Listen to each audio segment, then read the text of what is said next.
Ali to nije sve, da vam kažem.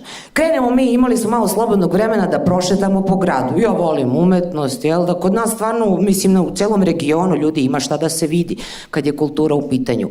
Mislim da vaš grad, da Skoplje i Beograd, da mi prednjačimo. To su spomenici, to je sve velelepno i pravo da vam kažem, nije čudo što ima toliko turista u našim krajevima. Ono što mi imamo može samo ovde da se vidi.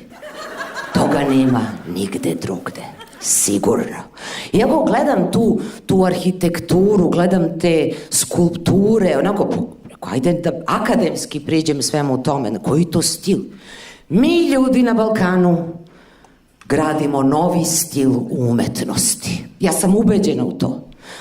To je nešto kao, da kažemo, spoj naive i baroka.